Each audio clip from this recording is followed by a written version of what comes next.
अशिक्षित आणि टग्गेखोर लोक जर समजा महाराष्ट्र सरकार चालवत असतील आणि उच्च शिक्षित आणि बुद्धिमान लोक, प्रामाणिक लोक जर कर भरत असतील,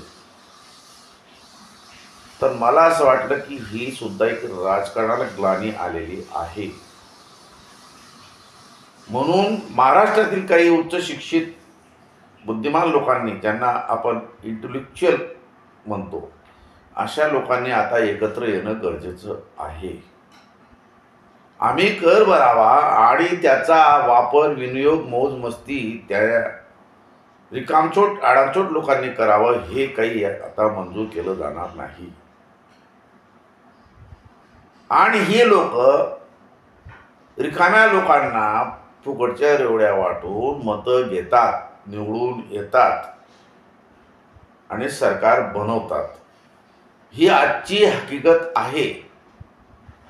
मंत्रिमंडळातील जे काही मंत्री असतील महाराष्ट्रातील, ते काय गुणवत्तेचे,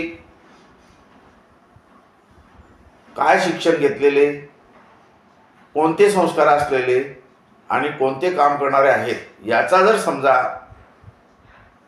सांगोपांग अभ्यास केला तर तुम्हाला असं वाटतं की तद्दम सरकारमध्ये गुन्हेगारी स्वरूपाची लोक, चोर स्वरूपाचे लोक जास्त आहेत.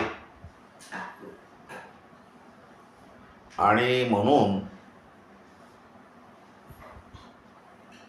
जो बुद्धिजीवी वर्ग जो आहे, उच्च शिक्षित वर्ग आहे, तो हताश, निराश झालेला आहे आणि लोकशाहीविषयी त्याच्या मनात तिरस्कार निर्माण झालेला आहे, घृणा निर्माण झालेली आहे. अरे यार, याच्याऐवजी त्याला निवडून दिलं तोही बदमाश आणि हा त्याच्यापेक्षा 7 बदमाश. देशातील असो किंवा नसो, पण किमान महाराष्ट्रातील बुद्धिजीवी लोकांनी पुढे आलं पाहिजे. त्यांनी राजकारणापासून दूर राहू नये. ते जर खरोखर बुद्धिजीवी असतील आणि त्यांचं जर समजा संसारापुरता जर समजा पैसा कमवला गेला असेल, उदरनिर्वाहाची सोय झालेली असेल आणि पुढेही काही तशी ददात पडणार नाही असं वाटत असेल, तर त्यांनी आपला वेळ राजकारणासाठी दिला पाहिजे. आणि हा वर्ग राजकारणात गैरहजर राहिल्याने क्रिमिनल आणि करप्ट लोक राजकारणात शिरजोड झालेले आहेत.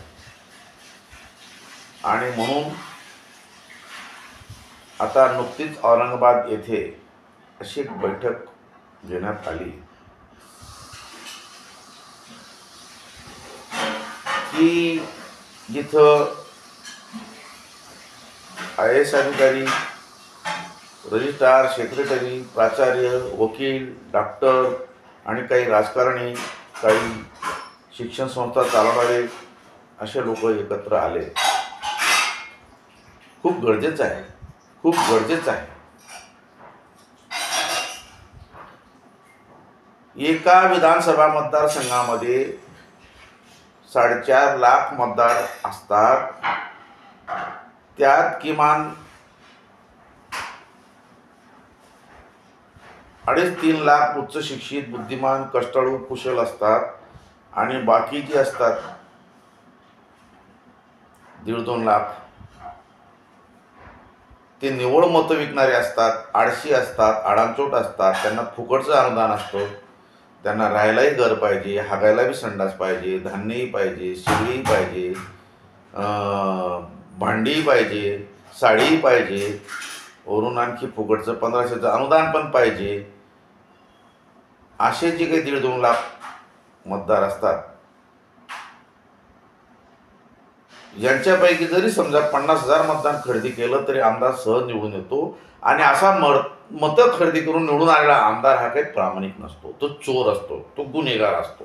तो विधानसभेत गेल्यानंतर तो कधीही चांगला विचार करू शकत नाही. मंत्री म्हणल्यानंतर सुद्धा तो काही कधीच चांगलं नियोजन करू शकत नाही. आणि याचा विरोध करण्यासाठी मला तरी असं वाटतं की आजची शिवसेना, आजची राष्ट्रवादी आणि आजची काँग्रेस ही तितकी सक्षम नाही. मुळातच यांचे हेतू चांगले नसल्यामुळे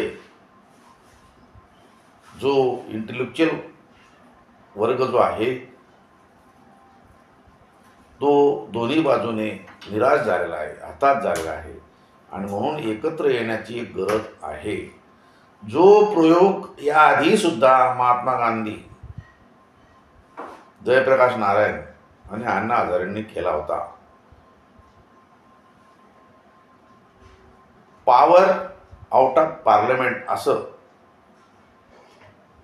त्याला दूषण दिलं होतं. पण मला असं वाटतं की पार्लमेंटच्या पलीकडे काही सत्ता असावी, दबाव तंत्र असावं, न्यूसन्स पॉवर म्हणतात, किंवा अशी शक्ती निर्माण झाली पाहिजे की जी सरकारवर नियंत्रण ठेवू शकते आणि ती आज खूप गरज आहे. आणि जो प्रयोग गांधीजींनी, जयप्रकाश नारायण आणि अण्णा हजारेंनी केला, तोच प्रयोग सुरू करण्याची खूप नितांत गरज आहे. यापैकी कदाचित राजकारणावर वचक तर राहीलच, पण कदाचित काही लोकांना जर संधी मिळाली आणि जर समजा लोकांची मतं बदलली, तर मला असं वाटतं की बुद्धिजीवी वर्ग, कुशल वर्ग, प्रामाणिक वर्ग हा महाराष्ट्रातील राजकारणात सहभागी होऊ शकतो. आणि जर समजा सज्जन लोकांनी, मत न विकणाऱ्यांनी, आबरू न विकणाऱ्यांनी जर साथ दिली तर सत्ता पालट होऊ शकतं. आणि जी काही अपेक्षा तुम्हाला स्वराज्यातून होती, छत्रपती शिवाजी महाराजांनी निर्माण केलेली, काही काळ चालली, ती अपेक्षा पूर्ण होऊ शकते असं मला वाटतं.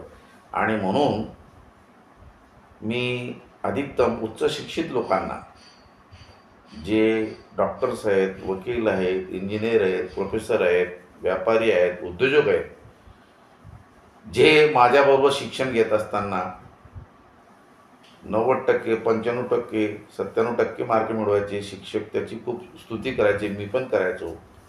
पण तोच वर्ग आज नाकाराम झालेला आहे. आणि जो